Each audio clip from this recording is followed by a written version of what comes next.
Bismillahirrahmanirrahim. Assalamualaikum warahmatullahi wabarakatuh.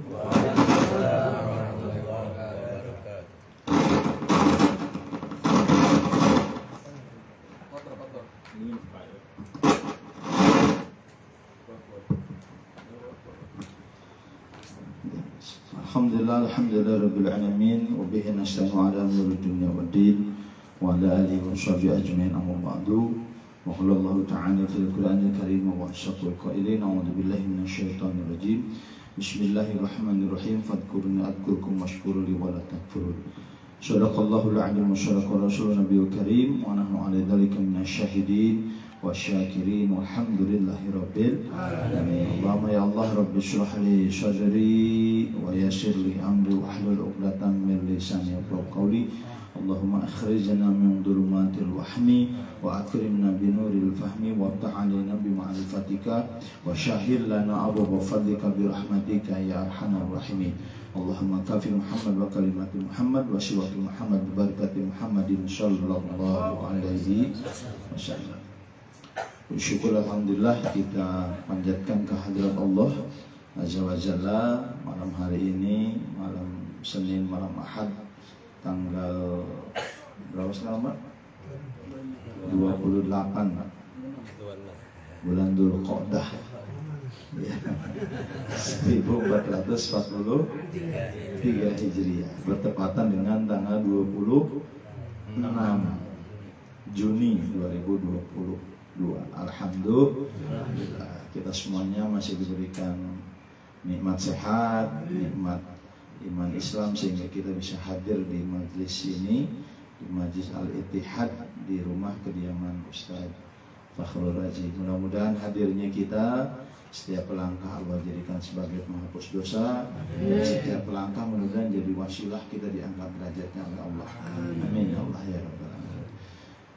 Pak Ustaz yang saya muliakan dan Bapak hadirin sekalian, Pak RW, Pak RT juga, Pak RW oh yang depan, Pak RT juga ada. Ini aman ya, kalau udah gini aman ya. Bahkan ada yang mengganti jalan ini. Tinggal Pak Lurah belum datang ya. Nanti Pak Haji Zainuddin saya bilang sini ya. Alhamdulillah Bapak yang dimuliakan Allah, kita semuanya bisa ikut bersama, dan tentu suatu kebahagiaan manakala kita hadir di suatu majlis ilmu.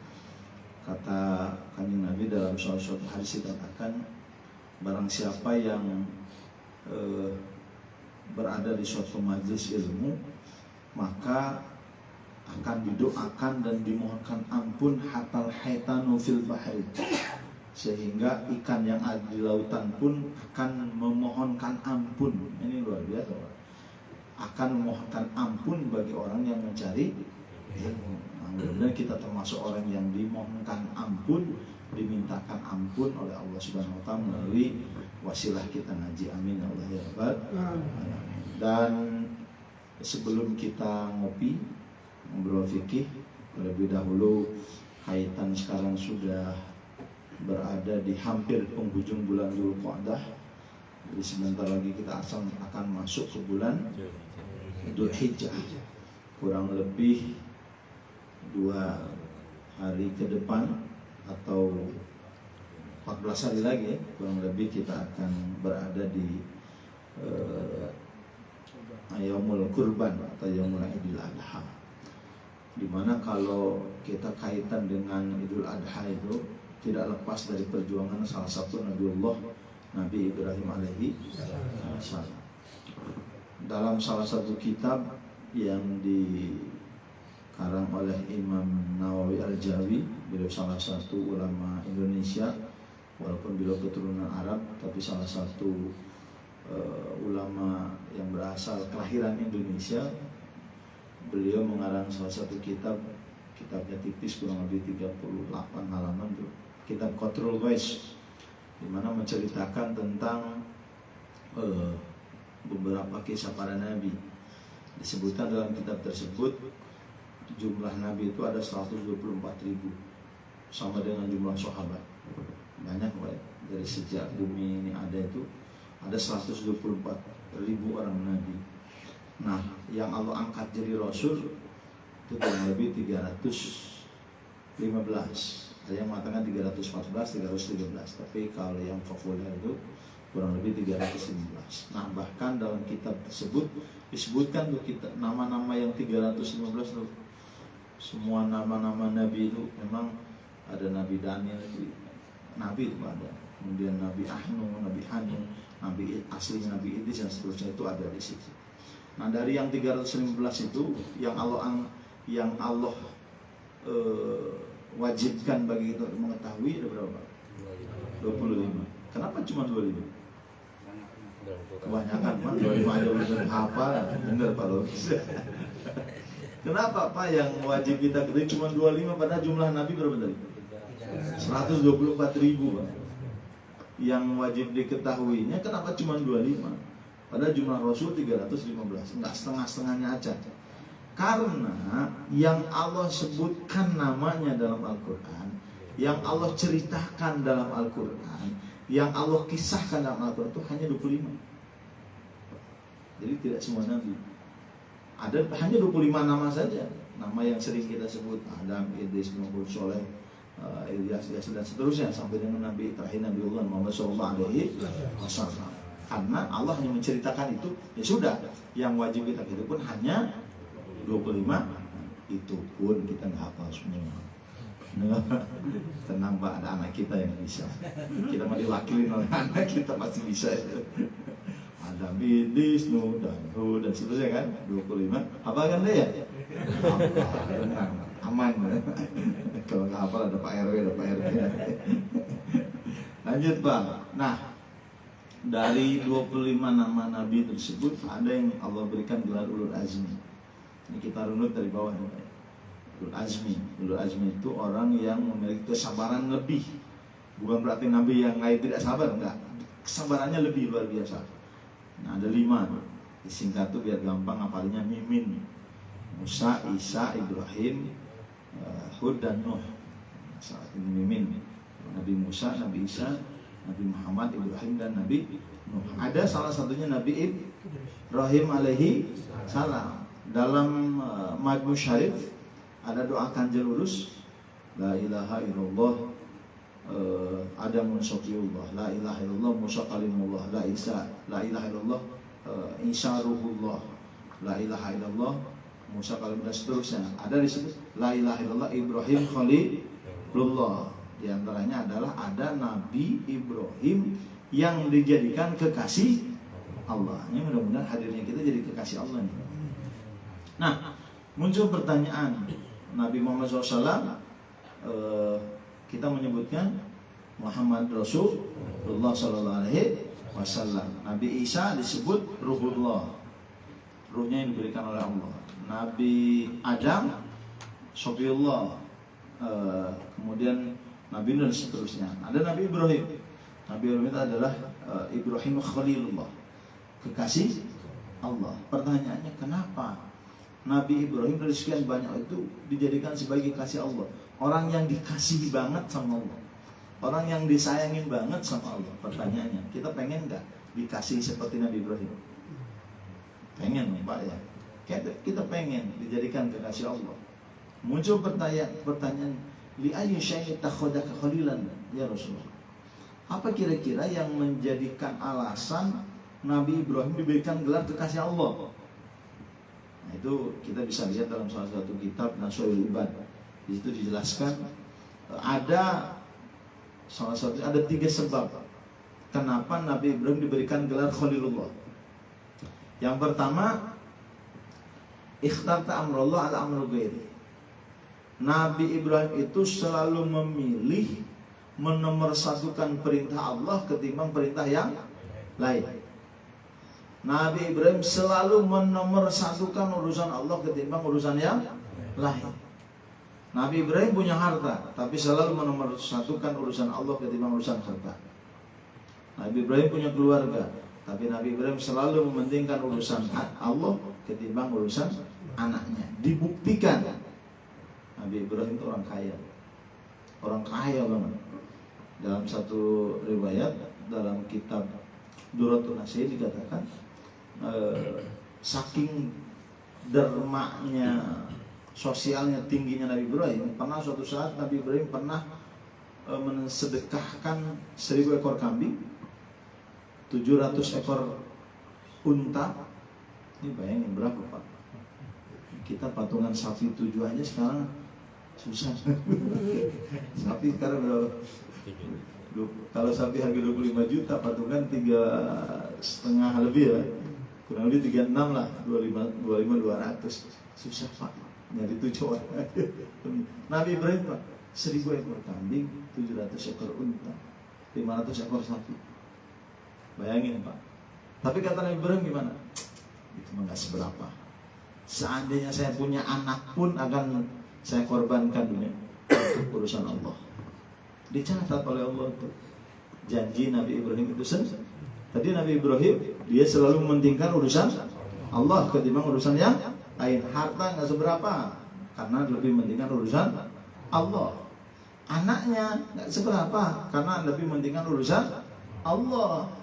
Nabi Ibrahim beliau sangat pengen banget punya anak laki-laki untuk meneruskan jejak perjuangan Nabi Ibrahim alaihi salam, sehingga meminta doanya Robbi habli minas sholihin. Terus sudah kurang sofat dikatakan Robbi habli minas sholihin, Robbi habli minas sholihin. Ya Allah, anugerahkan kepadaku anak keturunan yang soleh. Terus Nabi Ibrahim meminta sama Allah. Akhirnya sehingga cerita Allah berikan seorang anak dititipkan. Padahal usia Nabi Ibrahim pun tidak muda lagi, usia Siti Hajar pun tidak muda lagi, tapi atas izin Allah tetap Allah titipkan seorang anak yang soleh, yang cakep, yang akhlaknya luar biasa. Siapa Pak?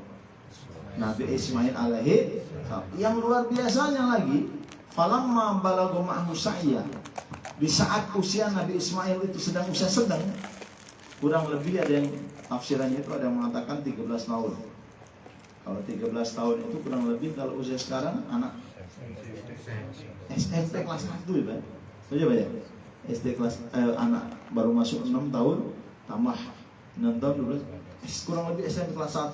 Lagi cakep-cakepnya, lagi sedang kangen-kangennya, lagi dirindukannya banget. Datang perintah Allah melalui sebuah mimpi. Wahai Ibrahim, penuhi nadarmu. Mana janjinya? Kan gitu kalau bahasa sederhananya. Kalau kata Allah, ini arafil manami, datang melalui mimpinya Nabi Ibrahim salam. Wahai Ibrahim, penuhi nadarmu. Wahai Ibrahim, penuhi nadarmu. Nabi Ibrahim berpikir sehari, ini perintah ini datang dari Allah atau datang dari setan? Nabi berpikir. Nah, proses berpikir itu disebut tarwiyah. Makanya di hari ke berapa tuh Pak? Kan hari 10 Dzulhijjah, 9, hari ke-8. Hari 8 tuh masih berpikir ini datang perintah Allah atau enggak. Besoknya mimpi lagi. Wahai Ibrahim, penuhi nadarmu. Berpikir lagi. Wah, ini hari ke-9, ini yakin dari Allah. Pas hari ke-10, wahai Ibrahim, penuhi nadarmu. Oke, siap akan melakukan eksekusi. Karena lebih mementingkan apa tadi Pak? Allah ketimbang yang lain, anaknya sekalipun. Yang dipengenin banget, pengen punya anak laki-laki, tapi kalau Allah merintahkan, aku lakukan. Ini pelajaran banget buat kita semuanya Pak.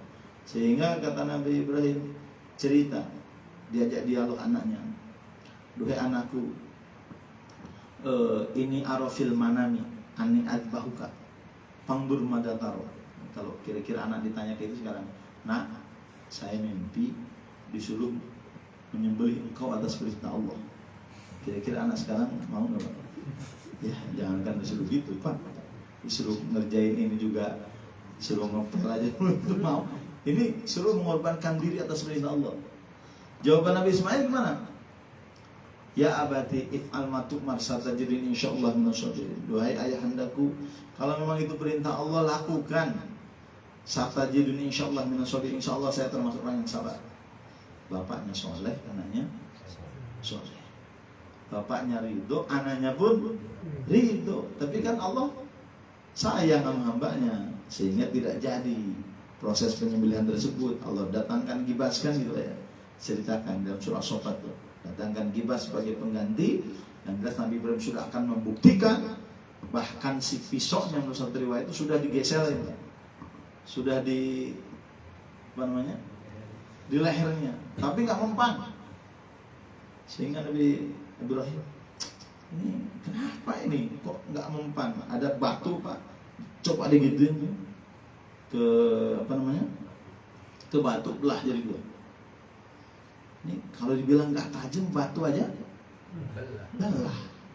Ini kenapa kok nggak bisa nembus? Kan asalnya diikat Pak, Nabi Ismail diikat, di ini kan kata Nabi Ismail, nggak usah diikat ya ayahandaku, cukup tutupin mukaku biar aku nggak ingat.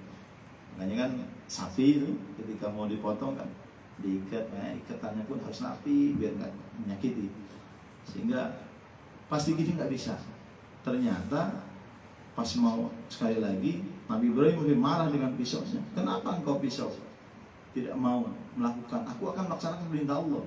Pisau menjawab. Ini pisau yang ngomong Pak. Kita kabur. Ini pisau ngomong. Wahai hambaku Ibrahim, bagaimana mungkin aku memenuhi perintahmu sementara aku tidak melaksanakan perintah Allah? Nabi Ibrahim pengennya menyembelih atas perintah Allah, tapi Allah nggak mau. Kan gitu Pak. Datangkan gibas. Subhanallah. The real test, ujian yang sebenarnya itu. Nah, pertanyaannya, kita pengen jadi kekasih Allah, sudah seberapa besar, sudah seberapa banyak pengorbanan kita untuk urusan Allah? Kalau memang kita ingin jadi kekasih Allah, dia akan lebih mementingkan urusan Allah ketimbang urusan yang lain. Kira-kira kalau memenuhi panggilan adan atau nada dening ringtone yang akan kita dengerin?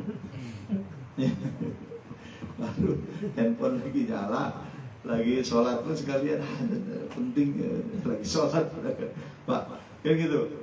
Ini suara Allah harus lebih nomor satukan kalau kita ingin jadi kekasih Allah. Aduh final ini Persija main pas lagi Isya lagi waktunya ya, ntar juga bisa kan sholat Isya mana. Kalau kita mau jadi kekasih Allah, nomor satukan Allah, baru urusan yang lain. Yang kedua, apa yang menyebabkan Nabi Ibrahim diberikan gelar kekasih Allah? Yang kedua, Nabi Ibrahim dia tidak pernah bimbang, tidak pernah bingung, tidak pernah pusing bima takafalullahu li, terhadap segala sesuatu yang sudah atur, yang sudah Allah atur, tak pernah bingung. Kata Nabi Ibrahim, besok, lusa, jodoh, pati, bagja, cilaka urusan saya. Allah nggak usah ngurusin sesuatu yang belum terjadi. Makanya Nabi Ibrahim mau dimatikan dalam kondisi apa, dibakar oleh Raja Namrud, ya Pak ya, dibakar dengan api menyala, Nabi Ibrahim santai saja. Ya kalau memang waktunya saya harus meninggal, ya sudah. Cuma Nabi Ibrahim berdoa, ya narukun ibadah wasama ala Ibrahim. Dalam Al-Quran itu bisa dipakai doa anti tahan api. Ya rukun ibadah wasama Ibrahim. Ketika dibakar dengan api yang menyala, Nabi Ibrahim malah kedinginan Pak. Kan gitu, luar biasa ya Pak. Nah, dia lepas kematian, kehidupan, harta, rezeki, sudah atur, Allah atur semua. Nggak perlu kita bimbang. Kalau kita kan, aduh, rambut udah putih semua nih, gimana nih? Menolak tua, beli semir. Ini jamaah sono bukan di sini Pak. Kulit udah mulai keriput. Perawatan, tarik benang biar nggak kelihatan, kan gitu ya. Masya Allah. Nabi Ibrahim nggak pernah bingung kalau faidah ajalun la yastakhirun sa'atan wa yastaqim. Bila mana aja datang menuju kita, nggak bisa kita mempercepat, nggak bisa kita memperlambat. Walaupun bunuh diri dari lantai 20 sekalipun, kalau belum waktunya mati, belum Pak. Ada orang cuma kejedot pintu Pak, mati. Pintu kereta api lagi lewat. Iya kereta api. Ada cuma keselak kerikil Pak, mati. Dia keselaknya pas di busway. Jadi ditahan. Jadi nggak pernah bingung masalah kematian. Ya kalau memang sudah waktunya mati ya mati. Nah, ada orang yang sampai paranoid dengan kematian. Kan gitu Pak. Aduh, nggak bisa tidur. Waduh, gimana nih? Wah, Ibrahim tidak pernah bimbang terhadap segala sesuatu yang sudah Allah atur. Semuanya kan ada jatah umurnya masing-masing. Ya, mungkin Bang Hakim duluan silakan. Saya belakangan nggak apa-apa. Semuanya sudah ada garisan takdirnya kan gitu. Saya belakangan nggak apa-apa. Kan gitu Pak. Jadi nggak pernah bimbang, nggak pernah bingung terhadap segala sesuatu. Aduh, gimana ya besok makan? Kalau kata orang Sunda, panon poe nang gecan meletek, udah mikirin. Tugas kita mah berikhtiar, berusaha. Faida zamda kata Allah, tawakkal Allah. Kalau sudah berusaha, kemudian sudah membulatkan tekad, tinggal serahkan diri semuanya kepada Allah. Belum apa-apa. Aduh, takut gagal. Aduh, takut. Nabi Ibrahim tidak pernah bimbang, tidak pernah bingung segala sesuatu yang sudah Allah atur. Makanya pantas Pak, full hatinya untuk Allah. Nggak ada rasa khawatir, nggak ada rasa gelisah, nggak ada rasa bimbang terhadap segala sesuatu yang memang sudah Allah atur. Kan setiap manusia itu ada kodo dan kodarnya masing-masing. Kodo ketentuan Allah sejak zaman azali, kodar realisasi daripada kodo. Sejak zaman azali itu Allah sudah menentukan bahwa tanggal 26 Juni 2022 jam sekian saya akan duduk di sini bersama Bapak semua. Di zaman-zaman azali itu sudah ada. Itu namanya apa? Kodok. Hari ini saya duduk. Itu namanya apa? Kodar. Berarti kodar itu apa? Realisasi dari ketentuan Allah tadi. Nggak pernah bingung terhadap kodar Allah. Innama amruhu idza arada syai'an yaqulu lahu kun fayakun. Semuanya sudah diatur sama Allah. Ini itu Pak. Apa yang kita bingungkan? Kata Nabi Ibrahim alaihi salam. Kodar dan kodar. Walaupun takdir itu ada dua, mubrom dan mu'allaq. Takdir mubrom adalah takdir yang segala ketentuannya hak prerogatif Allah. Nggak bisa kita dirubah. Nggak bisa kita merubah. Jenis kelamin bisa dirubah nggak Pak? Bisa Pak, dioperasi. Bisa. Tapi hukumnya nggak boleh menyalahi kod. Nah, sekarang lagi heboh tuh. Udah menikah 10 bulan baru ketahuan itu cewek. Gimana ceritanya? Gitu Pak. Gimana MP-nya malam pertamanya gimana itu? Kan gitu. Masya Allah itu bisa sampai kecolokan begitu. Hak prerogatif Allah. Jadi jenis kelamin nggak bisa kita rubah. Ya udah nggak usah mikirin. Kenapa saya jadi laki-laki? Karena menjadi nggak mikirnya bersalah. Yang itu Pak. Jadi kematian sama, kelahiran. Kenapa saya nggak lahir dari keluarga Raffi Ahmad biar hartanya banyak? Ya enggak lah, saya lahirnya udah dari beda. Jadi semua orang punya nasibnya sendiri. Itu mu'allaq, mubrom Pak. Ada mu'allaq. Kalau mu'allaq takdir yang bisa berubah asal ada usaha dan ikhtiar manusia. Mohon maaf, asalnya miskin bisa jadi orang kaya kalau dia mau berusaha. Asalnya bodoh, nggak ngerti, bisa jadi pintar kalau dia mau belajar. Itu mu'allaq. Tapi mubrom dan mu'allaq semuanya ditentukan oleh siapa? Allah. Jadi kalau bimbang dengan takdir manusia, tinggal kembalikan kepada Allah. Ridho terhadap semua yang Allah berikan.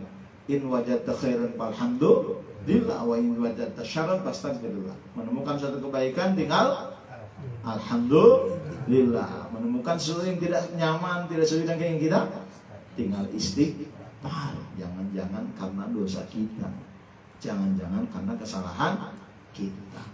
Itu yang menyebabkan Nabi Ibrahim dijadikan kekasih Allah. Yang kedua, yang ketiga, Nabi Ibrahim dijadikan kekasih Allah karena Nabi Ibrahim tidak pernah makan sore, tidak pernah makan sarapan pagi. Kalau bahasa Inggris itu ada breakfast, ada apa namanya, dinner, terus ada lagi, ada lunch. tidak pernah makan pagi, siang, sore, ila ma'adhi, kecuali bersama tamunya. Dalam satu riwayat dikatakan Nabi Ibrahim itu berjalan 1 sampai 2 mil. Nyari apa? Nyari tamu biar bisa nemenin makan. Kalau kita kan pintu sengaja itu kalau makan, alasannya biar kucing gak masuk. Kucing aja gak boleh masuk, Pak. Apalagi tetangga. Nabi Ibrahim itu ada makanan, dia gak berani makan kalau gak ada yang nemenin makan. Kalau kita daripada dibagiin orang sampai busuk pun gak dibagi. Masya Allah, gimana mau jadi kekasih Allah? Kita kenyang perut, makanan masih sisa, tetangga masih kelaparan. Subhanallah. Kalau kita mau jadi kekasih Allah, jangan hanya perut kita yang kenyang, tapi lihat tetangga, ada yang masih kekurangan atau enggak. Coba lihat tetangga, masih ada enggak yang masih kelaparan. Coba lihat tetangga, masih ada enggak yang belum punya beras untuk dimasak. Nabi Ibrahim kenapa jadi kekasih Allah? Karena sifat dermawannya yang tidak terhitung. Mau makan aja dia nyari teman dulu. Subhanallah.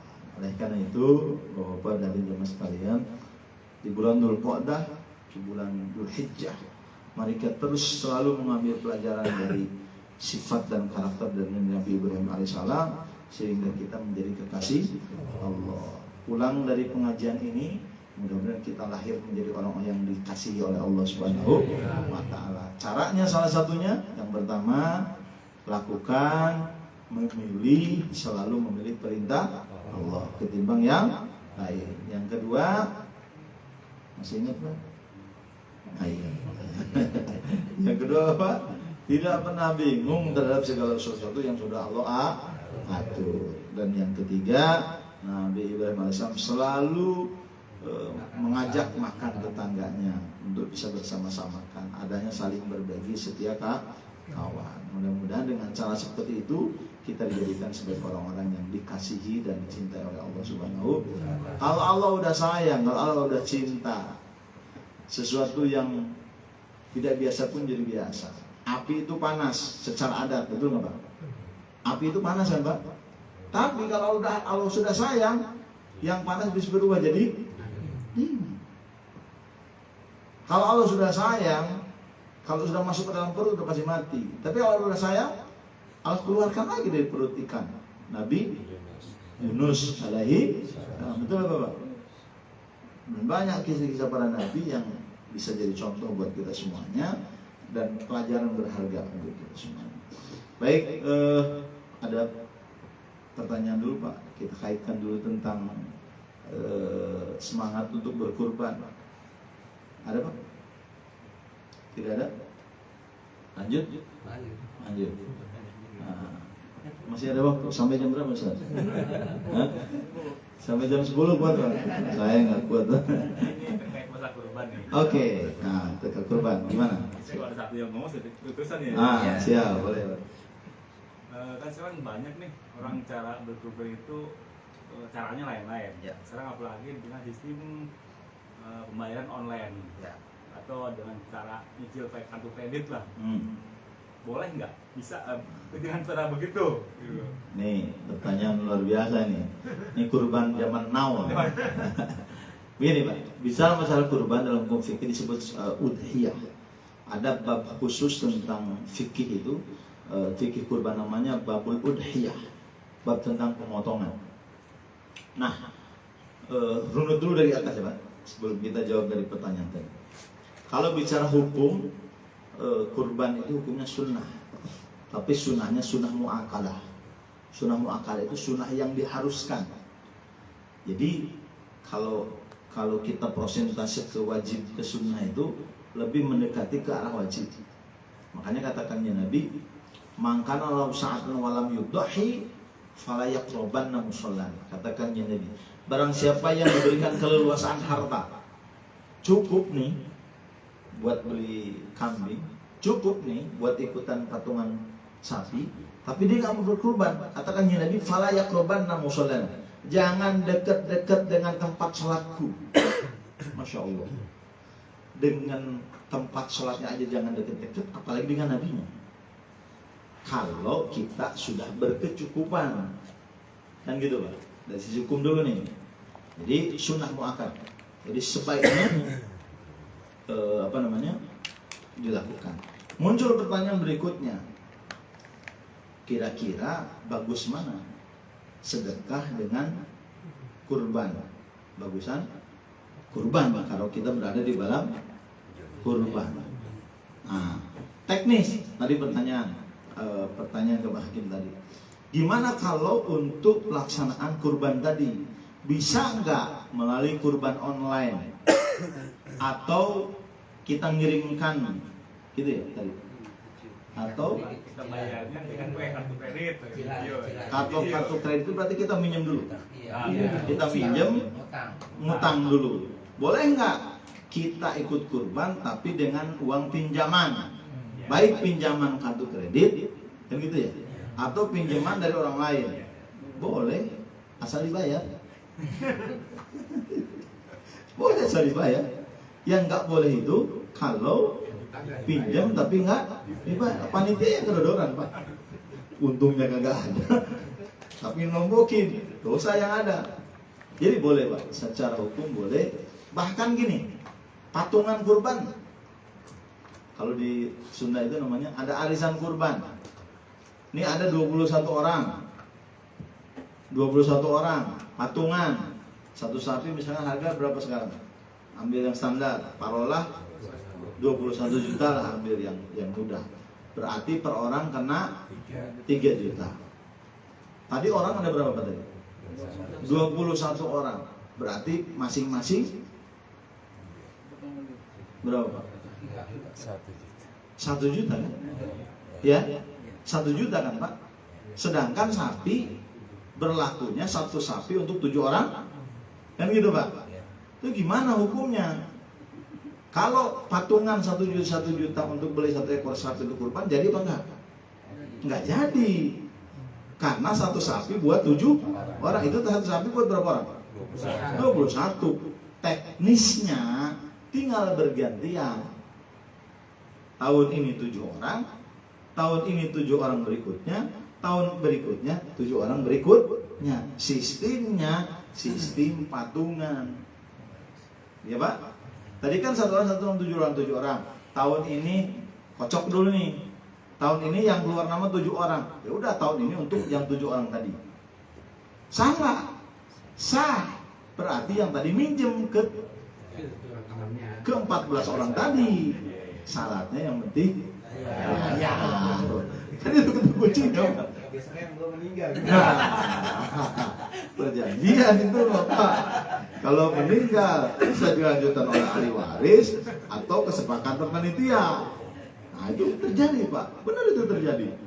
Nah yang nombok, yang bahaya itu pengen arisan kurban tapi udah menang duluan tapi kesononya. Nah itu yang bahaya tuh. Nah besoknya gantian lagi. Boleh Pak, secara hukum boleh. Yang penting tetap 1 ekor sapi untuk 7 orang. Saya tanya, yang 21 orang kebagian pahala nggak Pak? Pahala udah pasti kebagian Pak. Sedekahnya mah dapat. Cuman hukum fikih kurbannya hanya untuk 7 teknis. Nah, sedekahnya mah tetap dapat. Ada gini, saya mah satu gang saya nih beli 1 ekor kambing buat kurban. Boleh nggak Pak? Boleh. Tapi untuk 1 opor dah. Jangan untuk bareng. Kalau bareng-bareng namanya apa? Sedekah. Sedekah Pak. Biar jadi, niatkan saja untuk 1 orang. Jadi dipasrahkan. Kayak anak sekolah Pak. Anak sekolah itu kan patungan, bukan kurban. Latihan kurban. Saya sama Pak, ngumpulin anak-anak biar ini latihan kurban. Kalau kurban mah cuma masa kurban 50.000? Latihan niatnya udah sedekah, ya udah kalau sedekah tinggal diniatkan. Tahun ini diniatkan untuk si A, si B, si C dan si D. Jadi boleh hukum Pak. Ada pertanyaan lagi? Mana? Saya ditanya teman, dulu lagi kecil belum diakikahin. Baiknya akikah dulu apa kurban dulu gitu. Nah, ini suka bimbang kan ya Pak? Ya, tiap tahun muncul. Nah, Tahun muncul.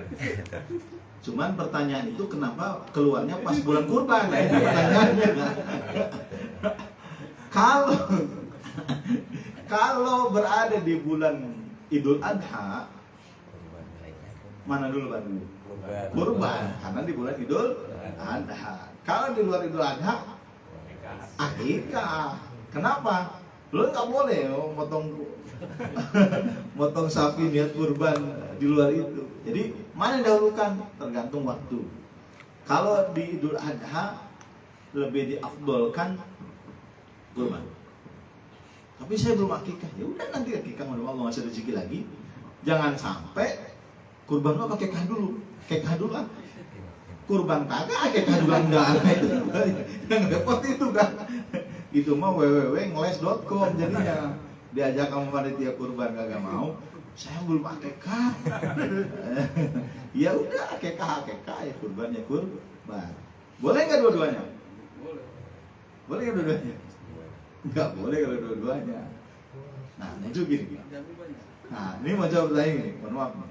7 orang. 1, 2, 3, 4, 5, 6, 7. 1, 2, 3, 4 niat kurban. Kata Bapak, saya niat akikah aja. Sendiri tuh ya. Sendiri ya. Kata, saya mah sedekah aja. Ya, yang 4 kurban. Yang 1 akikah. Yang 2 sedekah. Jadi enggak motongnya? Jadi motongnya. Kurbannya jadi enggak? Enggak jadi. Jadi enggak kurbannya? Jadi. Bingung. Jadi bagi yang kurban. Yang 2 sedekah. Yang 1 akikah. Tergantung niat. Allah udah gampang banget. Yang penting lu mau kan gitu. Jadi gitu Pak, secara hukum boleh. Jadi kembali ke niat. Sama seperti itu. Yang 4 orang cash dari uang pribadi, yang 1 orang mana reongan gantian. Kan gitu sama dengan seperti itu kan Pak. Boleh. Secara hukum boleh. Makanya nggak usah. Aduh nggak punya duit banyak gitu. Gantian aja. Tahun ini ya udah sampean saya sokong dulu dananya. Tahun ini gantian, boleh. Masih ada lagi Bang? Lagi Ustaz berkaitan tadi. Kalau minjem mungkin boleh ya. Maksudnya kalau kita mampu membayar kita boleh pinjam. Boleh. Masalahnya kalau kartu kredit kan kita kena berapa persen? Apa dari haram ke itu riba. Dari ribanya kayak itu apa murni gitu, dosa gitu. Pertanyaannya ada nggak sih yang pakai kartu kredit kurban apa? Nggak tahu. Saya nggak yakin juga. Soalnya itu ada juga ya. Ada riba. Mungkin ada kan pembayaran lewat kartu kredit Iya, bisa. Kalau misalnya kalau online ya bisa. Iya. Makanya saya bilang itu dari dompet apa biasa. Nah, Dapat itu apa ya? Tapi melalui kartu kredit juga. ada biasanya menyediakan di toko biasanya ada. Oh iya. Dapat apa? Oh ya seperti di bank ya auto debit ya. Atau di bank ini juga Bayar gitu aja. BJB Syariah itu setiap transaksi ditawarkan mau sedekah apa enggak, mulai dari 5.000, 10.000 dan seterusnya. Termasuk ya prinsipnya kalau kaitan sama pinjam meminjam, yang penting tanggung jawab untuk pembayaran.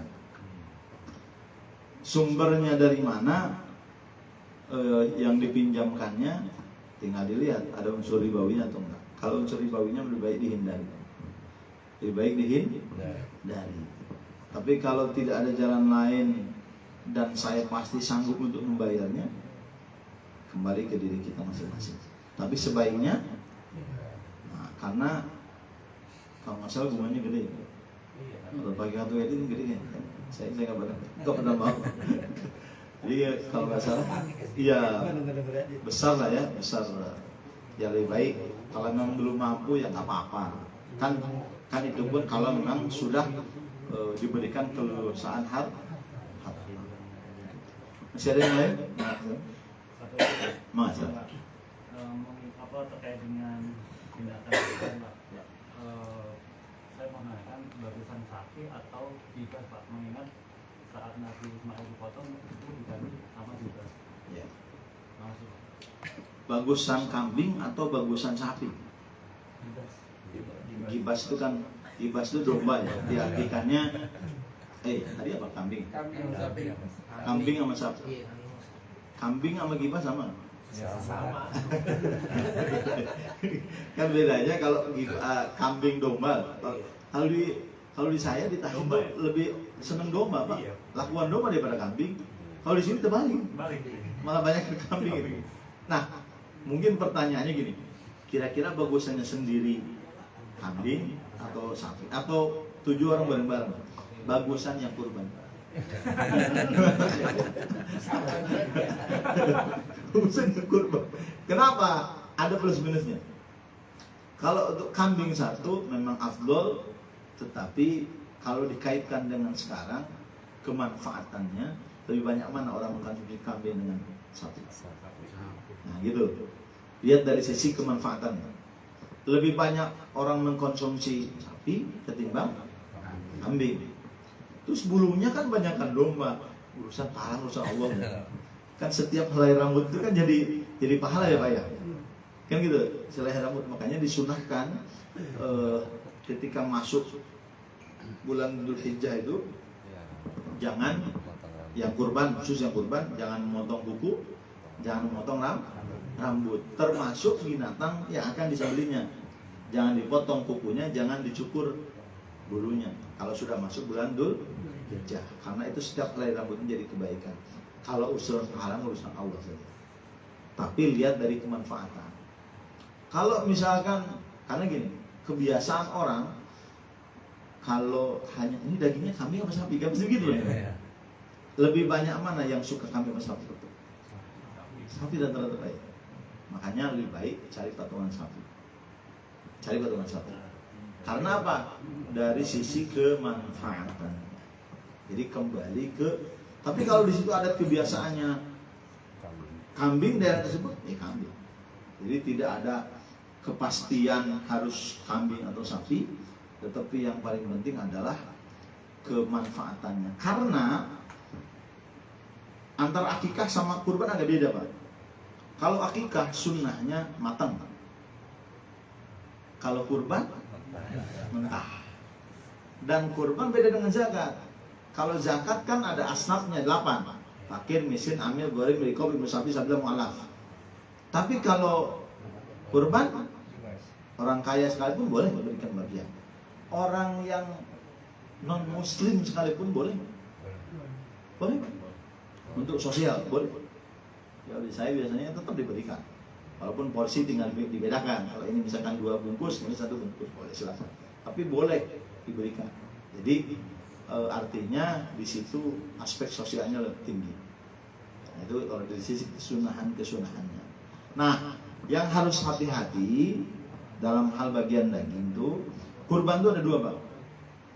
Ada kurban wajib, kurban sunnah. Kurban wajib, kurban nadar, ada konsekuensi. Kalau seseorang kurban wajib, maka dia tidak diperbolehkan memakan daging bagian kurban. Bahkan kalau dalam kurban sunnah boleh 1/3 maksimal. Kalau kurban wajib nggak boleh. Nah, bedanya gimana antara kurban wajib sama kurban sunnah? Nah, ini hati-hati Pak, pikir tipis banget perbedaannya. Kalau memang kita dari awal berniat untuk berkurban dan dilafadzkan menyebutkan saya bayar uang 3 juta untuk ikutan kurban, sudah wajib. Sudah wajib Pak. Tapi kalau saya bayar uang 3 juta untuk patungan beli sapi, sama nggak Pak? Sama ya. Tapi secara hukum berbeda. Karena tidak menyebutkan kata saya patungan buat beli sapi yang nanti buat dipotong di hari Idul Adha. Tapi kalau saya patungan buat beli hewan kurban, sudah wajib. Konsekuensi. Kalau kurban sunnah masih boleh, tapi kurban wajib tidak boleh. Nah, jangan khawatir Pak, jangan nggak jadi kurban ini. Nah, itu panitia yang harus bijak untuk pengaturannya. Caranya gimana? Cross. Kalau ada sapi 2, tinggal ditukar. Sapi 1 sampai 7 orang, A B C D E F G H I, A B C D E F sampai F. Nih, itu sapi 1. G H dan seterusnya sapi 2, tinggal ditukar. Si ini dapat yang sapi ini, satu ini. Itu panitia yang bijak. Kan tadi nggak boleh kan? Kalau kurban wajib kan? Tapi kalau panitia boleh kasih. Oh iya, kasih deh sekilo. Itu panitia. Panitia itu. Boleh nggak bayar upah dengan kulit? Nggak boleh. Boleh nggak kulit dikasihin sama jagal? Boleh, Pak. Dikasihin boleh. Yang nggak boleh dijual buat bayar upah. Nah itu yang nggak boleh. Ya Pak. Ini tipis banget Pak, tipis banget. Makanya udah kalau kita kurban masrahin sama panitia udah. Kita nggak ikut campur, udah masrahin semuanya. Urusan panitia nanti yang ngaturnya. Panitia boleh-boleh saja. Dia ngaturnya gimana, yang penting tetap sesuai syariat. Nah tadi sekarang kulit Pak, kira-kira kalau dimasak bisa nggak? Nggak semua orang bisa Pak. Mubazir Pak. Pernah di tempat saya pernah ada. Karena saking hati-hatinya, udah kulitnya dicacat gitu, dibagiin. Sumpah Pak, sing gede gini, dipasak bisa nggak? Dibuang Pak, bener nggak?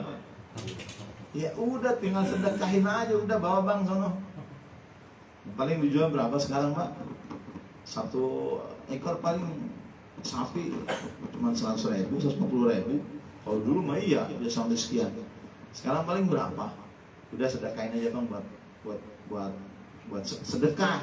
Jangan berniat membayar upah jagal. Dan yang paling sempurna, yang paling bagus dipotong oleh orang yang kurban. Yang kurban siap-siap motong Pak.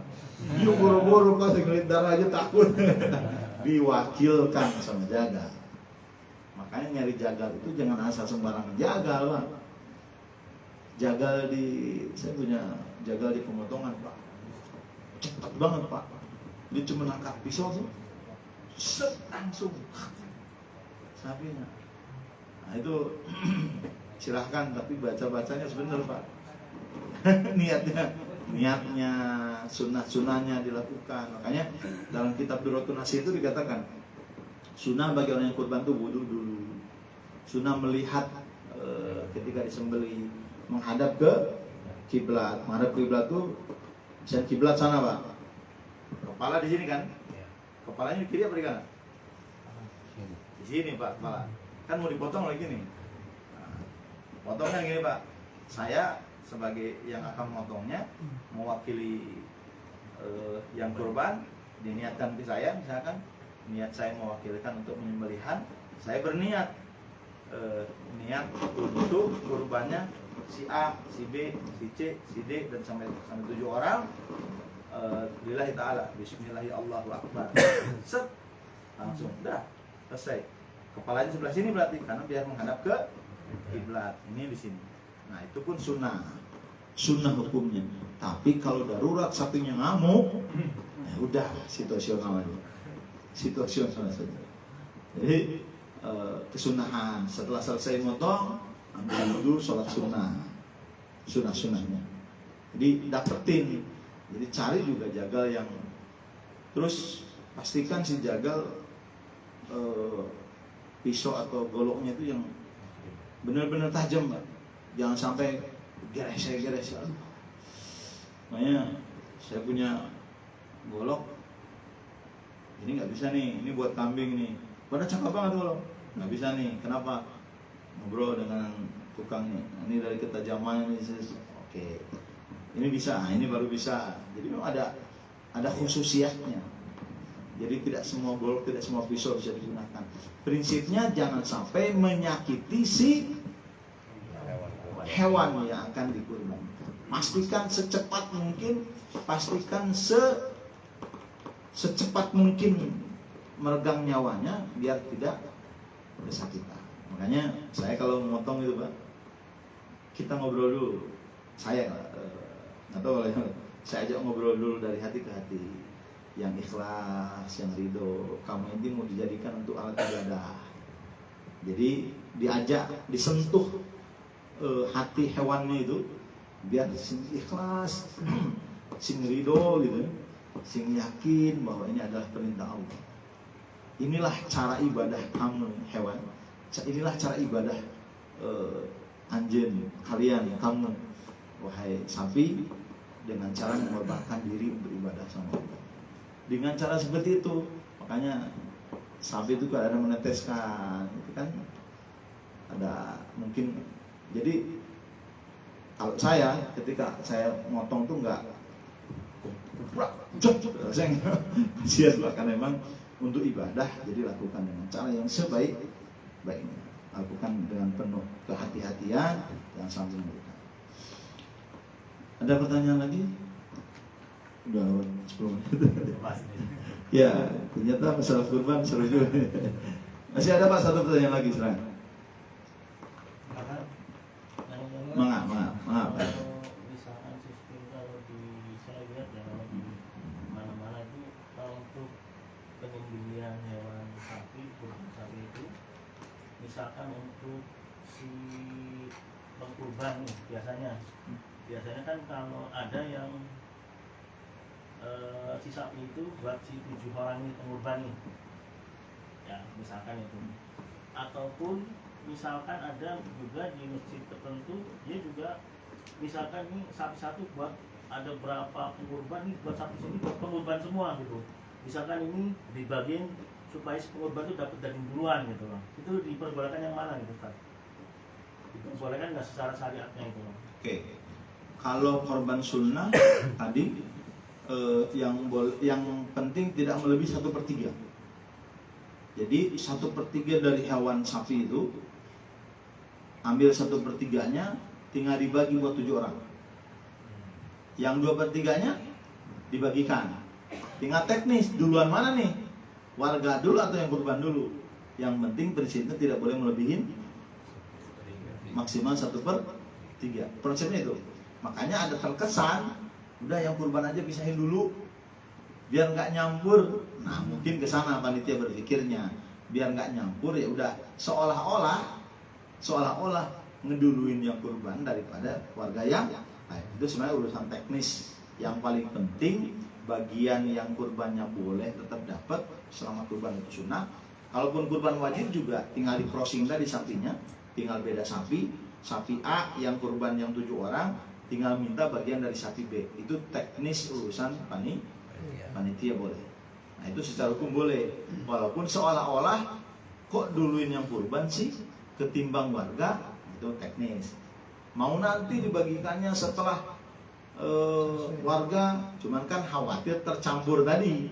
Makanya kehati-hatian juga si panitia biasanya mendahulukan seperti itu. Dan itu hukum boleh. Secara hukum boleh. Boleh secara hukum boleh. Itu teknis. Atau kalau di saya kadang-kadang kalau kambing misalkan ada berapa orang, tulisin biar nggak ketukar. Kambing A, kambing B, atau sapi A, satu B, satu A 7 orang, satu sapi 2 7 orang. Hati-hati orang-orangnya tinggal dipisahin, siapin plastiknya, tulisin namanya. Itu teknis prinsipnya biar tidak tercampur. Khawatir kurban wajib tapi kok masih terdapat. Gitu. Dan itu boleh saja dapat selama teknisnya bisa diatur oleh panitia. Cuman jangan kelebihan. Yang kurban, saya minta hatinya ya, saya kakinya ya. Dah, minta gitu semuanya berarti kurban nggak ada hati, nggak ada kaki itu. Hati-hati tuh. Ini kadang-kadang yang kurban, saya minta hatinya ya, saya minta buntut ya, saya minta ini. Ambil aja semuanya. Hati-hati juga. Dikasih sama panitia, alhamdulillah. Nggak dikasih, nggak usah masalah. Jangan sampai jadi masalah. Saya nggak bakal kurban lagi besok. Kenapa? Kemarin minta buntut gak dikasih. Ya, buntut cuma 1 yang minta 5 orang. Gimana? Nah, udah, Ustaz panitia udah dikasih, syukur alhamdulillah. Nggak dikasih juga yang penting niatnya sedekah. Niatnya kurban. Jangan sampai jadi masalah. Salah. Cukup ya Pak? Tadi Pak. Nah, satu lagi. Tadi ada kurban wajib, kurban sunnah. Ya. Terus gimana panitia sudah mengetahuinya itu sudah atau wajib? Oke. Mengetahuinya, kalau dari awal sudah disebutkan bahwa itu untuk kurban, itu sudah wajib. Itu sudah wajib. Kalau menurut saya, Pak, kalau untuk ukuran di kita di kota, sulit Pak kurban sunnah. Sulit Pak. Kalau di kampung tuh masih ada begini Pak, masih ada begini. Aki, kemana? Ini habis beli kambing, buat apa Ki? Nanti buat dipotong nanti. Nggak ada kata kurban. Kalau sekarang makan belum berangkat aja ngumpulin duit buat apa? Buat kurban. Udah wajib itu mah, udah pasti Pak. Ya kita mau patungan. Buat apa sih? Ya pengen kurban tahun. Udah wajib itu mah Pak. Ini mah orang tua dulu di kampung. Jadi nggak menyebutkan sedikit pun kata kurban. Nanti menyebut kata kurban ketika mau menyembelih. Set. Kan jarang banget Pak. Mau kemana? Mau nyari kambing buat apa? Buat kurban. Udah wajib, udah pasti. Jadi, tukang kambing itu hewan kurban. panitianya juga kan patungan kurban ya. Panitianya kurban. Iya. Iya. Iya. Kalau jadi ngebedain wajib sama sunnah itu ngebedain itu aja. Tidak menggunakan menyebutkan kata kurban secara spesifik. Beli apa? Beli hewan. Beli sapi. Buat apa? Mau dipotong nanti udah ada. Kan kurban kan, tentu kurban kan. Tapi tidak menyebutkan kata kurban. Tapi kalau memang tidak menyebutkan si panitia yang beli. Tapi kan ketika nyicil nabung barang-barangnya buat kurban ya udah wajib kan. Udah wajib. Makanya iya. Tapi nggak usah khawatir, tetap nggak masalah. Tidak mengurangi pahala. Wajib atau sunnah tidak mengurangi pahala. Tinggal teknis pembagiannya gitu aja. Nah itu panitia itu yang harus pada cerdik. Jadi tidak mengakibatkan kalau kurban sunnah pahalanya sekian, kurban wajib enggak. Bukan itu. Tapi lebih ke teknis pembagian. Berarti mayoritas sekarang udah nggak wajib semua ya? Kalau menurut saya begitu. Wajib semua. Masih panitia pada nggak paham. Nggak di cross itu kan semua Nah, wajib. suruh ngaji ke al-ittihad. Kalau nggak wajib kan harus di cross. Iya, pokoknya saya Pak terus terang kalau di Idul Adha itu suka ada kajian khusus fikih kurban. Karena biar tidak salah dalam hal penerapannya. Bahkan bila perlu sebelum pelaksanaan di briefing aja dulu panitia. Kalau saya biasa gitu, saya briefing dulu panitianya, saya jelaskan di sisi hukum. Ini pelaksanaan, yang penting saya udah ngomong ya, udah menjelaskan. Nggak mau dilakukan ya, tapi yang kurban misalkan minta ininya minta itunya, secara hukum nggak boleh kan. Tapi kalau dikasih tahu masih juga ada. Kalau saya biasanya itu, jadi Ustadz tuh yang paham ilmunya tuh berkewajiban untuk menyampaikan hukum. Warga makan nggak tahu hukumnya. Yang tahu hukum itu yang dosa kalau dia akan menyampaikan. Makanya luar biasa ada ngaji dari Ittihad.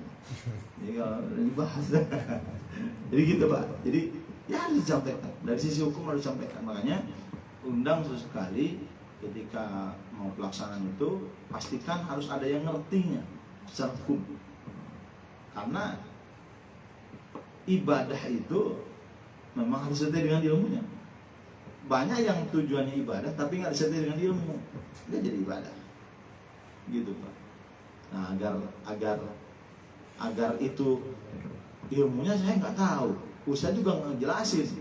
Terus gimana? Ya udah kita niatnya aja kurban, pasrahin udah selesai, 100% udah. Itu yang paling aman.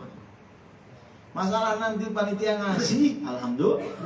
Nggak ngasih ya udah, apa-apa. Karena tujuan kita sudah.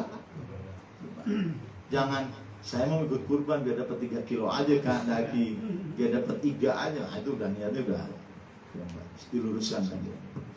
Gitu Pak ya? Wah, seru ya. Ya mudah-mudahan masih ada waktu ngaji kan sebelum Idul Adha. Ya mudah-mudahan Allah ngasih kesempatan lagi dengan cara apapun, dan mudah-mudahan jadi ilmu buat saya, buat kita semuanya. Dan ilmu yang benar saya yakin mutlak itu hak prerogatif Allah dari Allah. Kalau memang ada salah dalam penyampaian hukum murni atas kebodohan saya pribadi, mohon maaf. Khudh masuk pada makadar, wabillahi taufiq. Assalamualaikum warahmatullahi wabarakatuh. Waalaikumsalam warahmatullahi wabarakatuh. Assalamualaikum warahmatullahi wabarakatuh. Kullu sahabati Rasulillahi ajma'in. Amin. Allah ya rabbal alamin. Bismillahirrahmanirrahim. Allahumma taqabbal du'ani wa du'a kulli hajatin wa bihaqqi kulli ismin dhahirin wa batinin wa bismika kami nasmi asbut wa taqabbal du'a. Ya Allah, ya Allah, ya Allah, ya Rahman, ya Rahman, ya Rahman, ya Rahim, ya Rahim, ya Rahim, ya Rabbi, ya Qayyum, ya Badi'as samawati wal ardi, ya dzal syarika lak, kafa ya insyal hamid, bi rahmatika ya arhamar rahimin.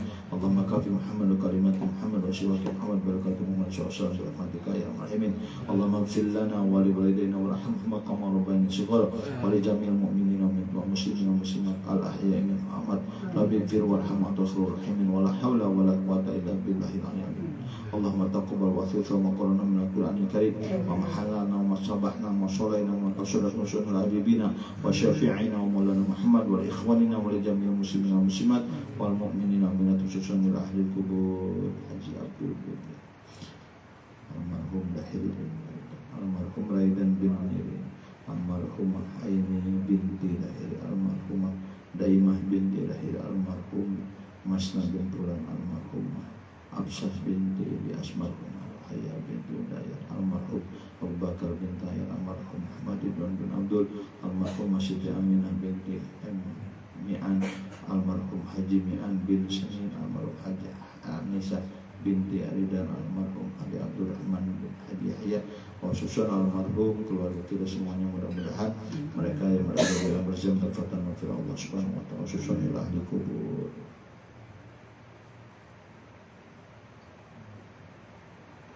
Ghafarallahu dzunubahum wa khatayahum wa taqabbal hasanatihim wa yukaffir sayyi'atihim. Rabbana atina fid dunya hasanah wa fil akhirati hasanah wa qina adzabannar. Subhana rabbika rabbil izzati amma yasifun wa salamun alal mursalin walhamdulillahi rabbil alamin.